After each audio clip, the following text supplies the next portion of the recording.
one of those exciting times in Rotary. Why? Because I'm a woman.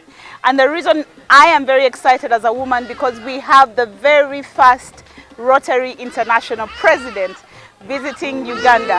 She's not only visiting Uganda, but she's going to do a lot of other projects. She's launching the Vele project, she's launching the maternal health project, and then again, I want to tell you about her. President Jennifer Jones is a Canadian. She's also a communication specialist. She's one of those people that believes in communication and the media. She's also been known to say that if you use the media to publicize Rotary, a lot can go right. Now, one of the other interesting things about her is that she's encouraging people below 40 to join Rotary. And she has promised that at the end of her year, she wants to see us double the 1.2 million Rotarians in the world. Isn't that amazing? She's a lovely lady, subtle and very humble. I am privileged to be part of the people that are seeing her today and during her visit here in Uganda. She has come to Uganda to also visit a few of other projects. She's launched a few things in Uganda like the Nanchibale. She's also launched the Vele projects, the maternal health. She has launched the biggest peace center in Africa, that is at Makerere University. She has promised that without peace, there's no way Rotary can go forward. But with peace in Uganda and the rest of the world, we can be able to achieve a lot. We have graduated 14 peace fellows in Uganda at the Peace Center at Makerere University. And we're going to go for another round. These peace fellows come from all over Africa. But what is amazing about this peace is that we are looking at war right now in the Ukraine and a few other places that have civil war. But if Uganda is promoting peace, how about you? How about you come and join us in Rotary? Welcome with me, the Rotary International President, Jennifer Jones, to Uganda. I met a young woman earlier this week. She told me about how her father empowered her. The words that he said to her were, don't wait for the world to tell you what you can do. I love that. And I don't think that's about a father to a daughter. I think that's about all of us saying it to each other. Don't wait for the world to tell us what we can do, because we have the power as part of our Rotary family to raise up our world. This beautiful night of music, it's one of the things that unites us. Music brings us together. The simple act of movement, being able to sing along, to sway together.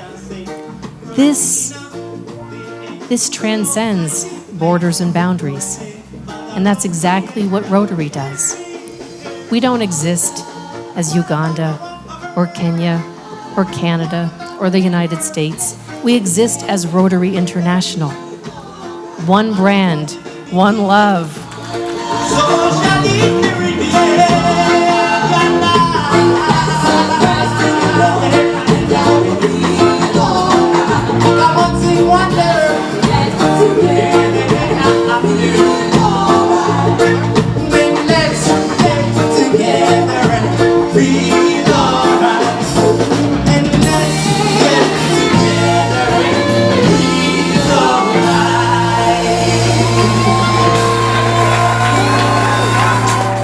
Makerere is the latest, the newest of the Rotary Peace Centers, the only one on the African continent as it is. You know? And I'm happy, I'm glad that I was part of that, and I was here to sign the Memorandum of Understanding on behalf of Rotary and the Makerere University. Yes, we've actually had the third cohort working now. You see, the interesting thing about the Makerere program is that it was a revised program to what we used to do. Because we've been doing this for more than 15 years. So we have experience on it. So we know the things to do. Let me tell you the beauty of the Makerere program is that the students come into the class, gain some basic skills, about peacemaking. And then they go back to their communities and go do what we call the community social interventions. Each peace fellow must do one, and then they go finish, and then they come back here, back to campus for about 3 weeks to share the results of their work. Now, my dear, I was privileged to be here in last April, when the capstone was held, when the first cohort came to present their community social interventions, as it were, and I was blown away. When you look at the kind of interventions they are making in their communities, and you know, each fellow is doing at least one project. Imagine, the plan for Makerere is that we will have 2 cohorts every year, 2 cohorts of 20 each. So every year we'll be turning out 40 peace fellows, you know. And then imagine you have 40 social interventions every year. In 10 years, imagine what that would be like. It is an honor, a joy, and a pleasure to be able to be here with all of you this morning. The wonderful contributions that are being made through this university to this country and beyond are immeasurable. To all of the dignitaries, particularly within the university, thank you so much for the very warm welcome to all of us. President Jones, we are excited to welcome you to Makerere University, one of the oldest and most prestigious universities on this continent. The Peace Center has changed the face of Makerere University. It has increased the international stage of our university. Currently, we have students from over 54 countries across the entire globe, and many of those have been contributed by the Rotary Peace Center. Today is a very special day. Makerere has been on paper for me. It has been through the lens of others to tell me about what's going on. But today we're here to learn. I'm here to learn, to hear more from each of you about the incredible things that are going on in this university, and to celebrate the contributions that I know our Rotary family has made to ensuring that the best and the brightest are coming out of the Makerere Peace Center. Peace is a journey, and Rotary International has enabled Makerere to make a difference, to make a contribution in terms of deepening approaches and perspectives on peace building. We are so glad that we are able to do that. And as we celebrate our 100 years, our century now, we commit as a research-led university to actually leap into the next century with more resolve to deepen theories and practices and perspectives on peace building, especially on the African continent.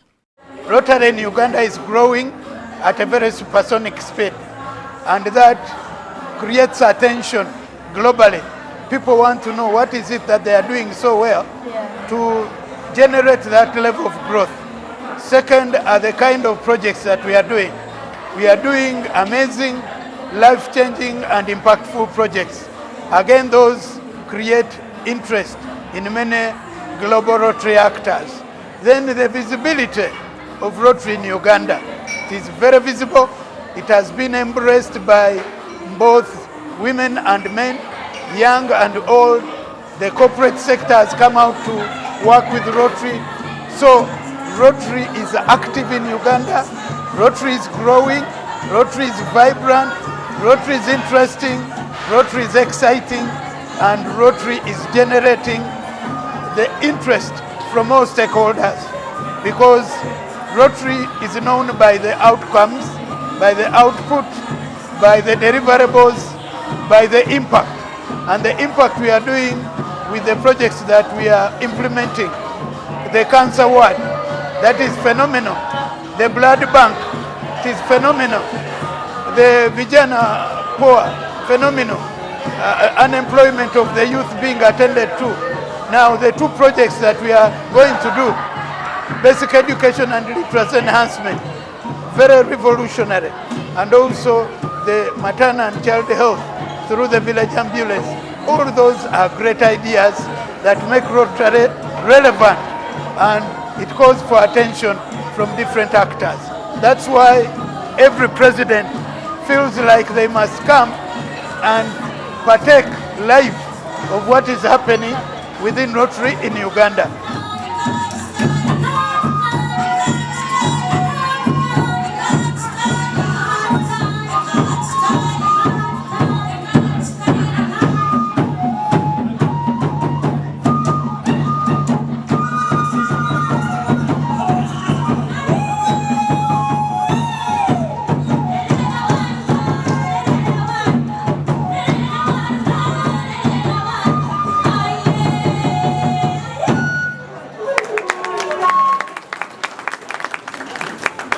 right now is that opportunity for me to be pinned. Yes, So yes, Mike, yes. First of all, let me give you a bracelet. A bracelet. Marcia, do the bracelet. Here. And I have a pin for you. This is a magnet pin. Yeah. Okay. You want get me it to out. do it, or you No, do I've it got there? it. I think you should do it, You Marcia. can do it I don't want No, to here. get accused of anything. No way. Okay, hold these. Yeah. Okay. So this is, if you can zoom this in, this is a Polio Plus Society. She knows. Oh, You know Yes. you're on camera. and you're on camera. And we'd like to recognize you for the hard work that you do Oh, thank you. and make you an honorary member of the Polio Plus Society. Oh my God, did you just see that? And now you must start that here in your club and in your district. I definitely will. Thank you very much, Our Mike. pleasure. I am so honored to be pinned as an honorary member.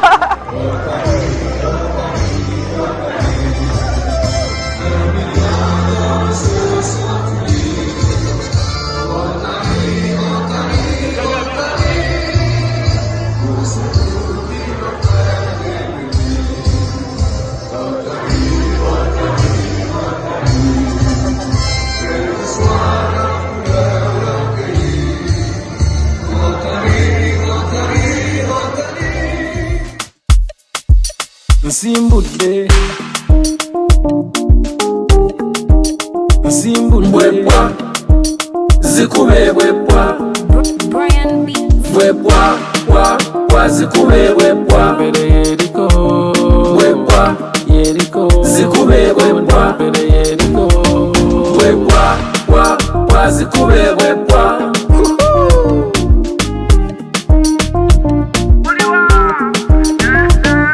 omugenzi kyamuse butagala ndongo ekirala kyamututte kwesiba nnyo ku bantu halo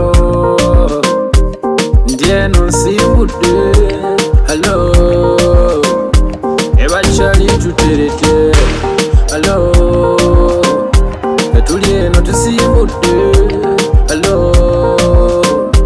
ebyokunywa tuterete leeta mwana wattu somba omuziki mpaka kunca gambye tonyumiza mbwateroni ebisigadde binaaba byanca byana biriwo njagala nyembira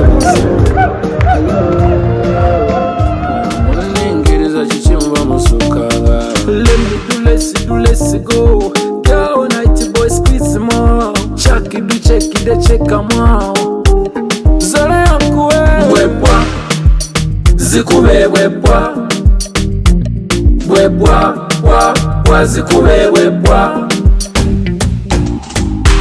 halo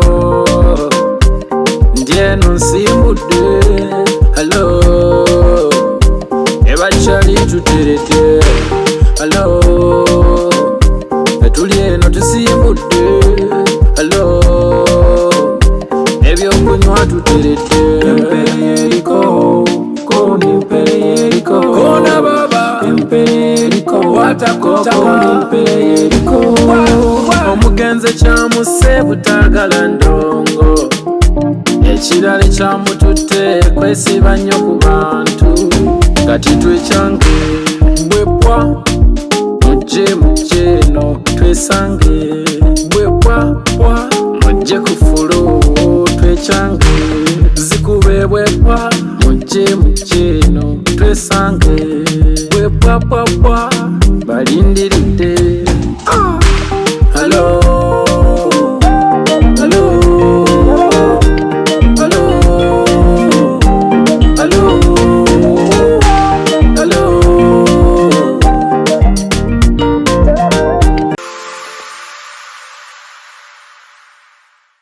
One of the most amazing people in the world that I'm very privileged to meet is Dr. Jennifer Jones. She is the Rotary International President. I'll tell you, I don't like her acronym because it doesn't sound so good, but she is an amazing person. It brings tears to my face that I'm finally meeting her. But one of the things that I have loved about her is the fact that she has embraced Rotary with a lot of warmth. The impact that she's looking for in Rotary, she'll definitely get. Now, there are lots of targets that have been set, and she has a lot of dreams to achieve. We're going to find out today how she's going to achieve those dreams. One of the most interesting things that I'm excited to do is that you're not here. You're going to be watching. I'm here with her. Imagine how I feel.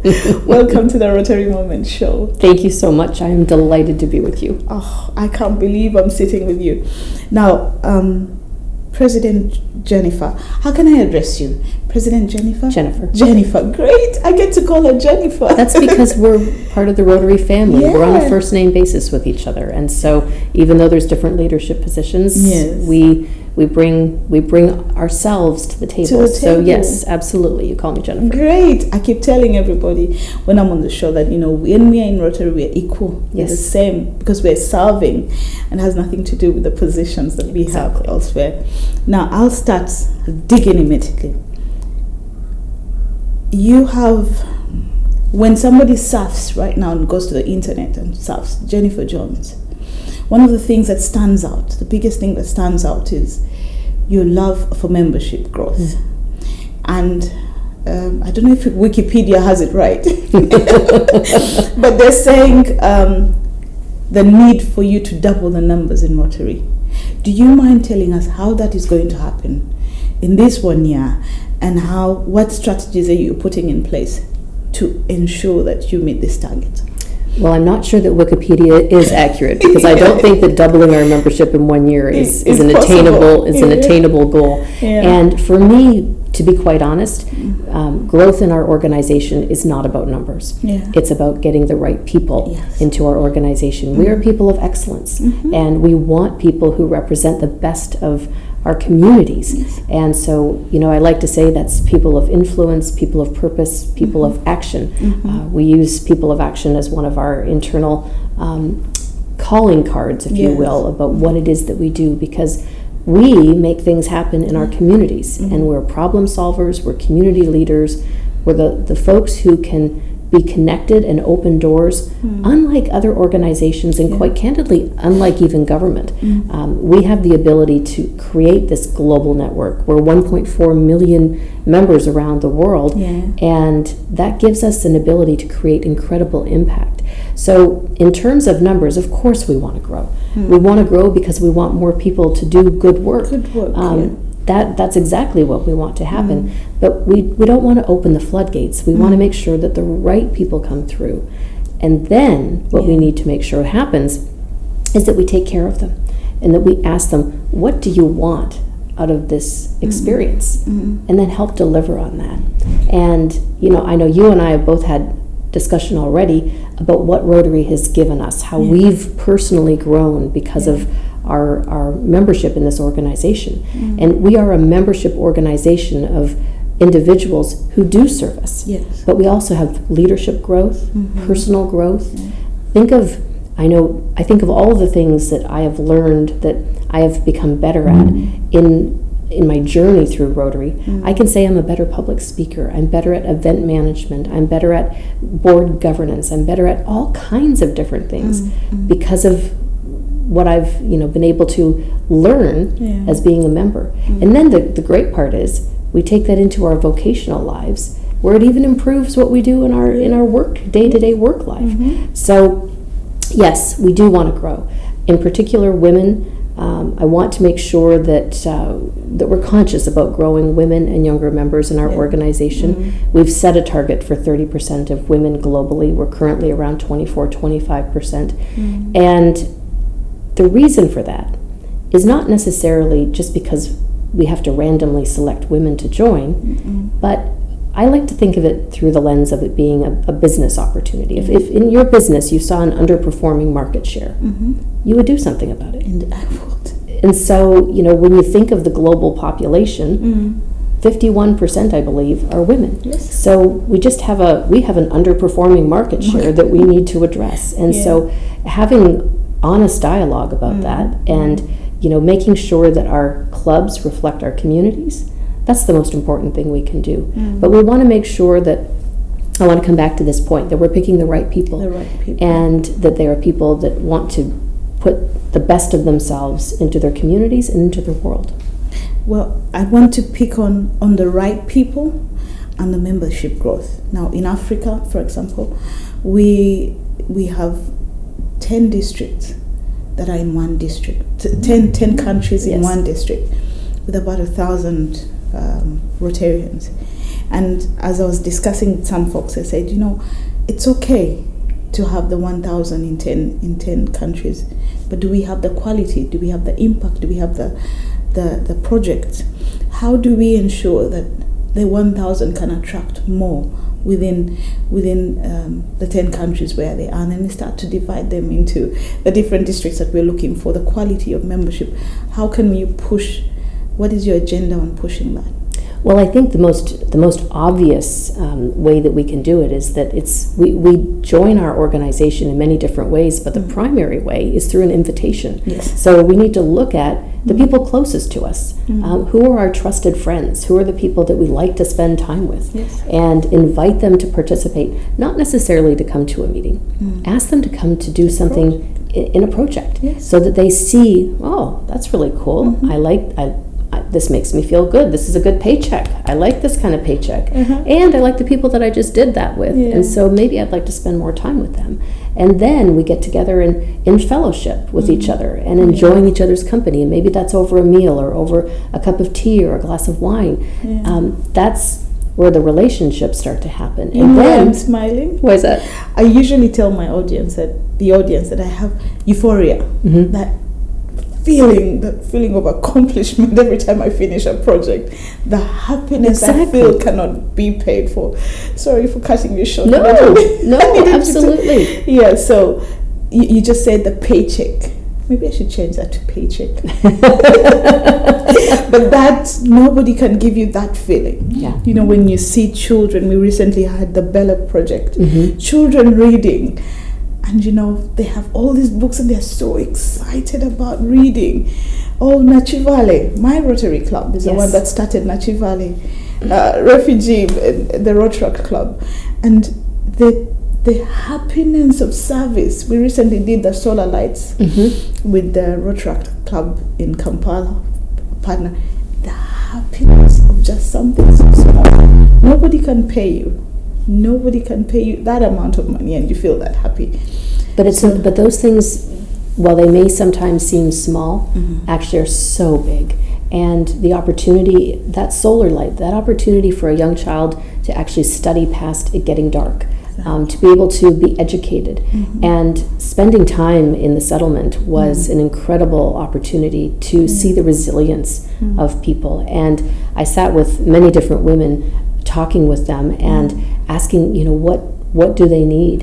And not a single one of them asked for money. They asked for opportunity. They want to be able to, and the club set up the sewing center. They have a purpose to be able to make something that they can sell. They're entrepreneurial. These women, many of them have come from, obviously from more than 10 different countries that, for varying reasons they've needed to leave and flee. But they come with skill. They come with passion. They come with a desire for their best lives. And so what your club is doing, what other clubs that are supporting these kinds of initiatives are doing, are lifting them up and giving them hope. And it was a very powerful experience. It is. The first time I visited, I said, I was giving, as youth director at that time, I was giving a speech and I said, nobody can want to leave their home. Home is everything. Home is us. Home is you, mommy, daddy, us. Whether you're poor or rich, home is home. But by the time you leave home, there is a problem. So when they're here, welcome them. And Rotary has done that. And we thank Rotary. I usually pause and say, it is a good thing that I'm in Rotary. Now I want to switch over. I know we've talked about membership, and I could stay forever talking about membership.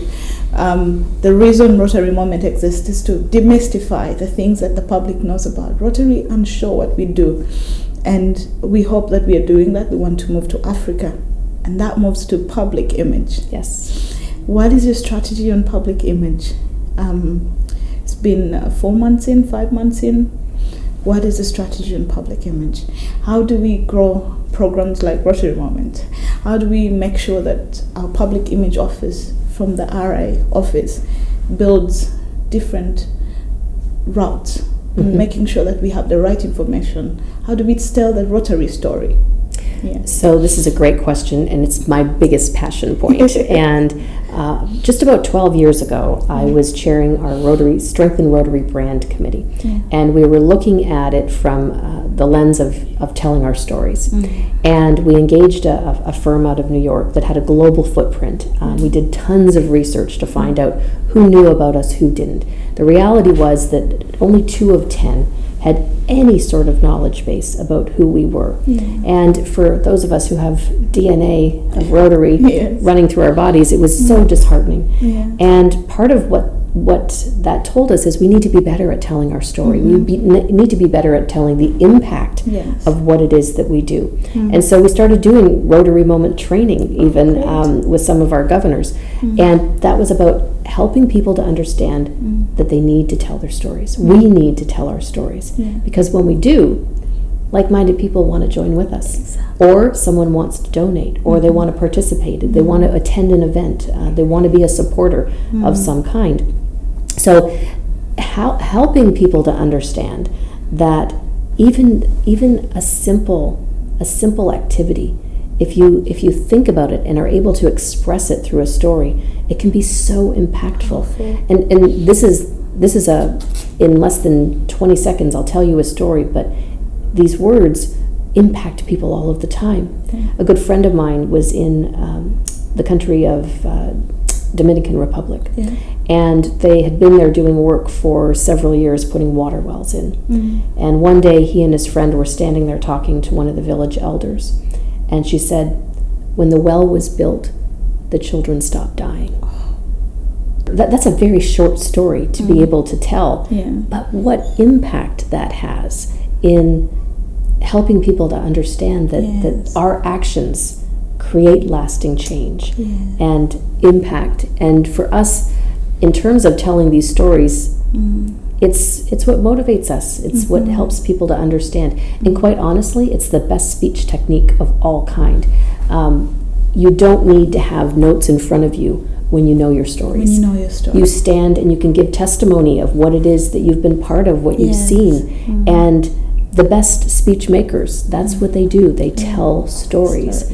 And so for our members who are watching, I hope that that's a lesson that we take away, that ability to be in the moment, to think about what you've just experienced, and then think of a way to paint the picture with your words. And because it's not just saying, and this happened, and we did this, and we went there, and blah, blah, blah, and we got on a plane. And it's about, I was sitting in a chair.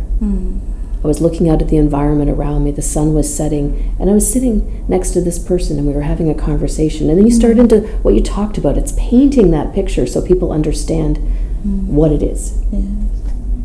Wonderful. I don't want you to stop talking about public image, because I've been telling this story for a long time. One of the hardest things I think I've experienced is asking a club to pay just a little money, because the folks that we're using are private sector, and us as Rotarians are not paid. And well, what's the use? What's the purpose? And I think you tell it very eloquently by saying, tell the story. Let the community feel your impact. Let them know you built that well. Let them know you have fed that community. That health centers, we've done so much, and for me, it pains me that, especially when I start to hear somebody say something about Rotary, and I turn back and wonder, do you even know that there's a saying in my country? They say, we pay to serve.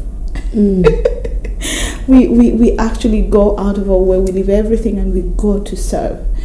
And in that one community that day, you feed those people, do everything, and you've left all your different titles behind. Exactly. Yeah. So the reason and the way, the methodology that I'm using this year is creating the Imagine Impact Tour. And that is literally taking the Rotary's 7 areas of focus plus the addition of polio, so making 8 global stops to to showcase our 7 areas of focus. And so taking along top-tier journalists, social media influencers, celebrities, all different arrangement of different ways to tell our stories, and going to these 8 different locations. And so 3 of them have been completed. One was in Uganda. The first one was in Pakistan, and we see the horrific devastation that's going on there right now with the flooding, but I was there for polio. And to be able to sit down with frontline female health workers and to say thank you, and to see where we're at, to talk with the people in leadership there. It was a profound opportunity. We've taken incredible footage. I brought along a camera crew, and these videos are going to play out. One of them, which I just had a chance to approve yesterday or the day before, is one that will play in advance of World Polio Day. And it includes footage where I'm sitting with women, and I have the chance to say from one woman to another, thank you for what you're doing. And so this is an incredible way for us to tell that story going forward. The next stop was our stop in Zambia, where we have the Malaria Free Zambia program of Scale Project. And you know, the impact of what 2,500 community health workers, that's what we're doing. We're putting 2,500 community health workers into the field. They have, in the course of 1 year, been able to reduce malaria cases by more than 50%. In the 2 provinces where this pilot is taking place. We know that children under the age of 5, this is the leading cause of death, malaria. Pregnant moms, very vulnerable. So building upon what we've created with the polio healthcare infrastructure in more than 70 countries, we're taking a page out of that book and bringing healthcare to the community through these community healthcare workers. And so this is really, and it's a best practice in, I think, what we can replicate across all of the different nations of the continent, where we know that this is problematic, and in other parts of the world as well. But it gives us a chance to also showcase the partnerships that we have with corporations, with governments, etc. Very profound relationships that allow us all to strive towards the same things. And that's why our 7 areas of focus align directly with the UN Sustainable Development Goals. So we're all working on the same stuff and not splintering out and trying to do too many little things. We can make big impact if we align behind things together. And then the last stop, just prior to coming here, and it was into Uganda, and that was to showcase our peace efforts and the incredible stories out of the Makerere Peace Center, and the fact that it's the first on the African continent. And so what a joy it was to be able to officially open that while we were there. But then, as you know, one of our Peace Fellows, Paul, from the Naka Valley settlement, you know, we had a chance to be able to spend time together and to hear again stories of He just got married.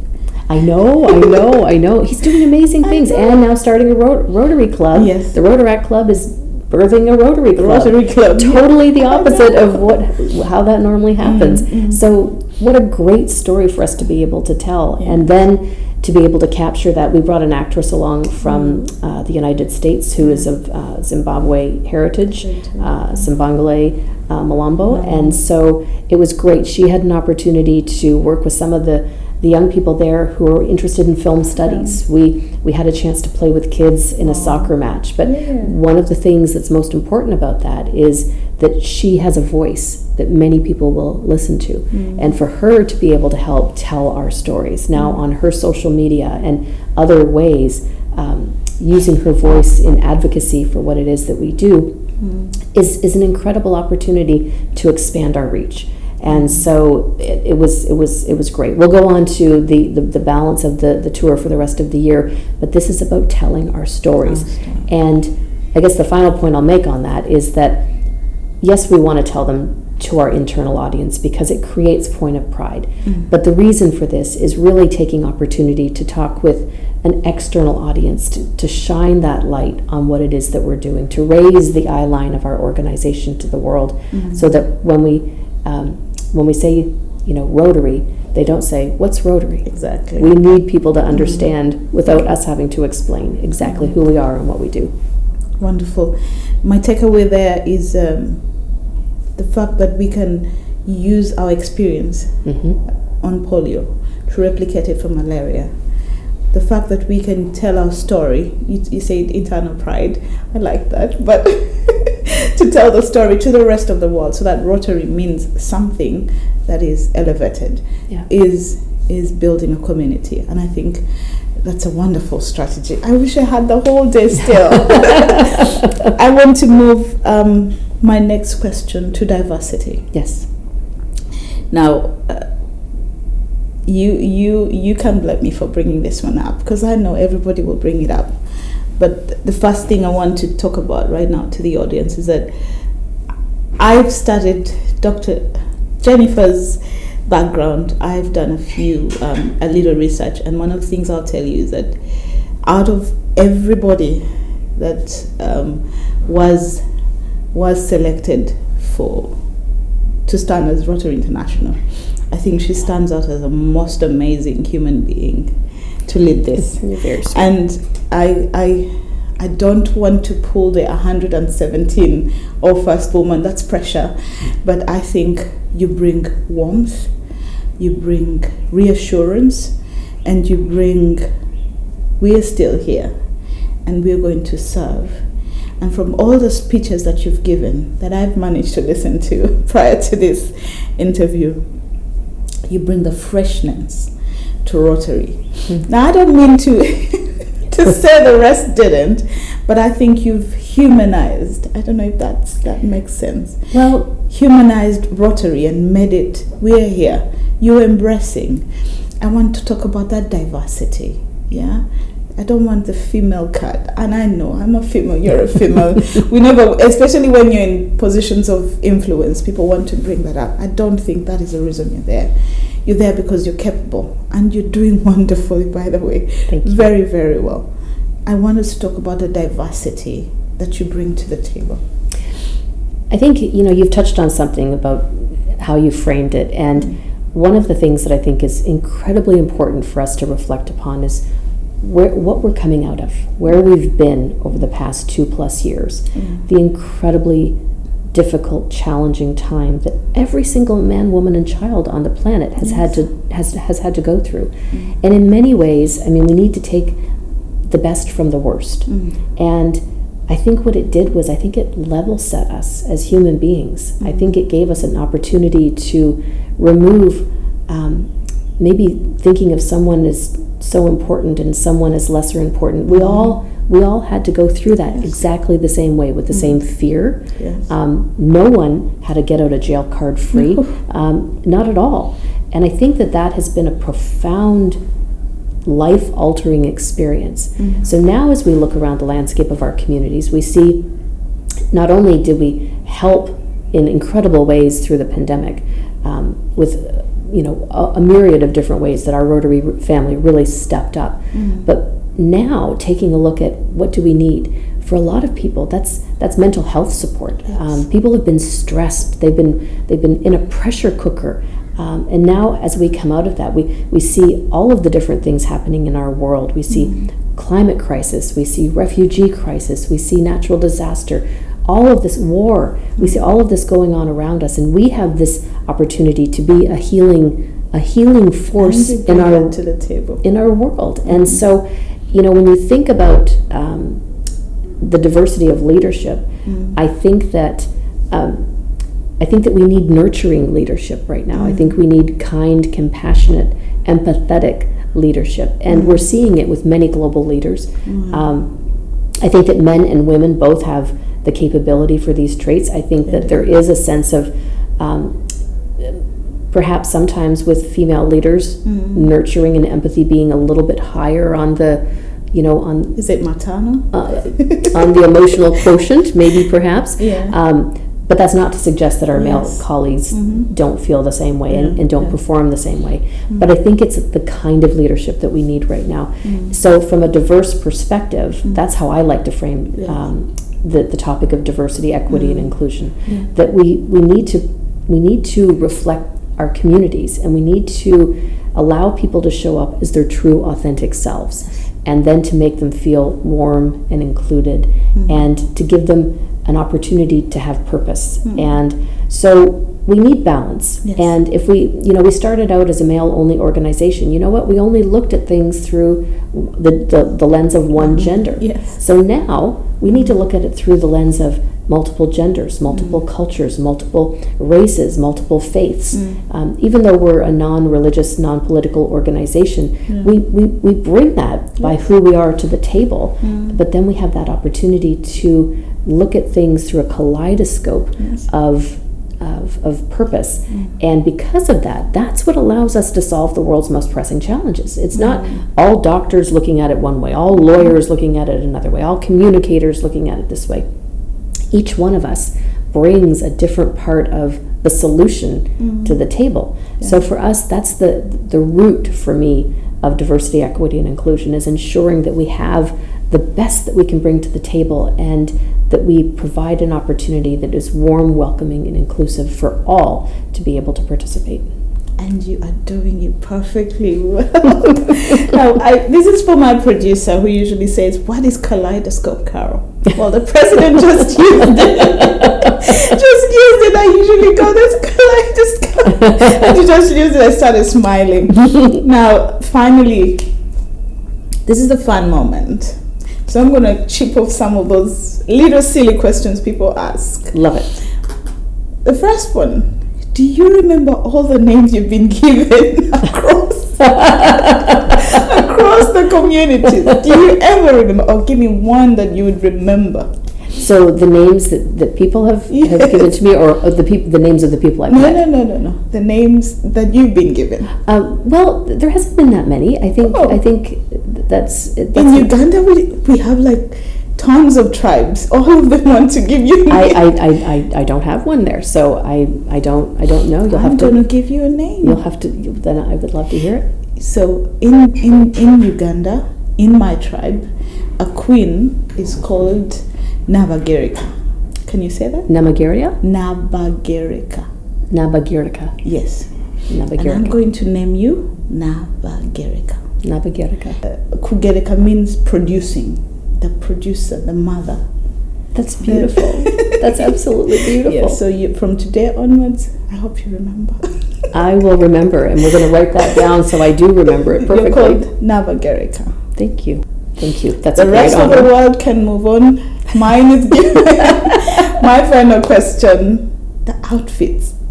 Oh my goodness. So you know what? It's really fascinating. Yeah. All the different places we've been so far, and we're only just over 2 months in. Yeah. And the different national outfits that we have been asked to wear and to showcase have been phenomenal. It has been amazing.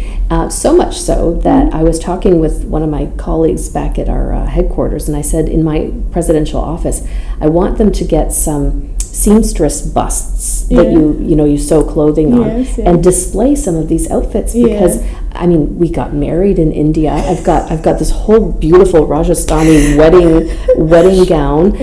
We've had all different kinds of things. The gomasi in Uganda, the one that you wore, I saw you and I was like, oh my God, does she know how? We have got to put something inside and on top. You have the sash. Yes, I was taught how to do it, and that's a part of learning about culture, is understanding what is special to people, what makes them stand out. So I want to showcase a few of these. I think it's kind of like a little display of culture around the world. And certainly last night, the elaborate robes and everything else that we were. And the gold. Oh my gosh! Chains. I know, and the crown. Yeah, I've had a few crowns, which is very special, because it means that we're truly, authentically sharing in life experience together, and that is a beautiful thing. Yeah. Well, finally, I want you to look straight into the camera and talk to your people, your Rotarians. That's a wonderful opportunity. The final one will be, tell me the most amazing thing that you've experienced ever since you became president. But right now, speak to the Rotarians. Well, my Rotary family, it is a pleasure to be able to share a few words with you.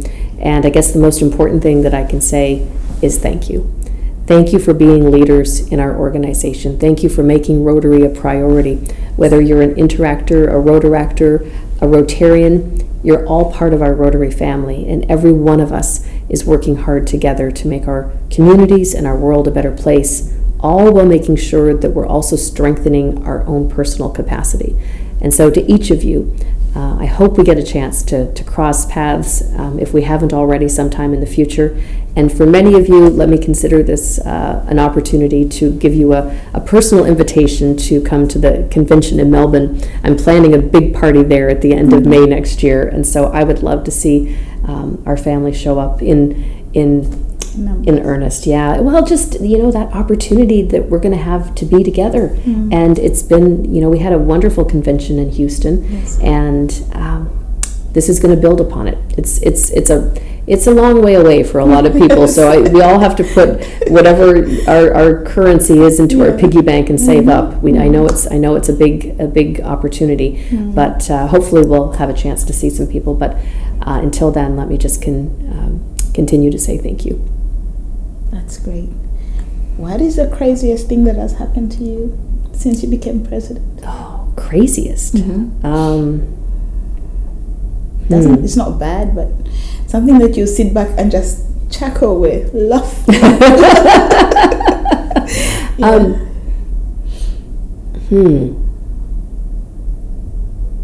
You know what? I don't know that I can pick a single. Have there been that many? Thing. Well, you know what? I think that what's been an incredible privilege in the countries that we've visited so far is the opportunity to meet with heads of state. Okay. And so, showing up at someone's office and meeting the president of a country, and then, the vice president of a country, the prime minister of a country, having genuine, authentic conversations and meaningful conversations about our relationship and what we can do to strengthen that, and to be able to say thank you, because in many of these opportunities, they have been incredibly generous in their support of our activities. And there will be times that I get into the car afterward and I'll say to Nick, can you believe we just did that? Like, that was pretty big. But because of this organization Rotary, and because of Rotary, you walk in and you own the space and you say, you know what? That's because our organization and who I'm representing, we deserve to be there. And so to be present, to show up with courtesy and courage, because you have to be a little brave sometimes to step out of your shell and into a situation that you've never been in before. And so, there's been some times like that where I've had to pinch myself and say, oh my goodness, this has been a wild ride, and we still have a lot to go. Wow. Wonderful, wonderful. Thank you very much. Thank you. Namaste, where you've been, India. Thank you very much. In Buganda, they say webalenyo. Say it again. Webalenyo. Webalenyo. Webalenyo. Nyo. Yes. Webalenyo. Yes. All right. It means thank you very much. I will practice. Thank you very much for this opportunity. I mean, for me, it's exciting. I'm also going to get out and pinch myself. But it's been wonderful, wise lots to take away. Thank you very much for allowing us to interview you. You're doing wonderfully, and I know there's no one who can tell you any of this than the people who are watching. Well, thank you for your kindness, your leadership, and thank you for helping to tell the Rotary story and for creating Rotary Moment, because this is really a best practice, and I congratulate you and celebrate everything that you're doing. So thank you. Thank you very much. Well, you have it. The Rotary Moment Show just hosted the Rotary International President, Dr. Jennifer Jones. The First Lady President of Rotary International has just graced this very beautiful function. Today she launched the Peace Center. She also launched one of the interesting projects in Uganda that is the maternal health. And one of the things that is very interesting about this is that she loves communication. She says when you use the media, you will easily get Rotary known. She wants to double the number of 1.2 million to 2.4 million. She wants Rotarians below 40 to join Rotary. She's interested in the varsity of Rotary. She's also interested in the growth of Rotary and impactful projects being implemented. Rotary is one of those places where we enjoy implementation of different projects. Now, if she's calling for under 40 Rotarians, and if she's asking us to join Rotary, why aren't you joining Rotary? I think it's about time you come and join us. We've had a wonderful concert that has been graced by different people, different jazz saxophonists and Nava Gray. It's been an amazing day and an amazing evening. We've dined and we've listened to amazing music and jazz music. But what have we learned today? That with peace, a lot can happen. With peace, we can sit down and agree. At the end of the day, $30,000 have been contribution for a painting that was done in barely 2 hours. Now, only in Rotary can this happen. I know that the rest of the folks and the Rotarians are waiting inside and enjoying themselves a drink or two. But one of the things that you should take away today is that without peace, nothing can be achieved on the 7 areas of focus for Rotary. For with peace, we can educate. With peace, we can have a good environment. With peace, we can be able to educate and have literacy. With peace, we can be able to have proper maternal health. With peace, we can educate the masses. So, peace is one of those things that cannot stand alone without the other avenues of service. I thank you for having me in your sitting room today as you join the Rotary Moment Show. Join with us next week here on UBC, on the Rotary Moment Show, and on YouTube, the Rotary Moment Show. And once in a while, tag us, send us a tweet or two on Twitter at the Rotary Moment Show, and on Facebook, the Rotary Moment Show. I remain Rotarian Carol Chezeka Koza of the Rotary Club of Chiwatule, and I bid you adieu, and I ask you to join Rotary today. Thank you.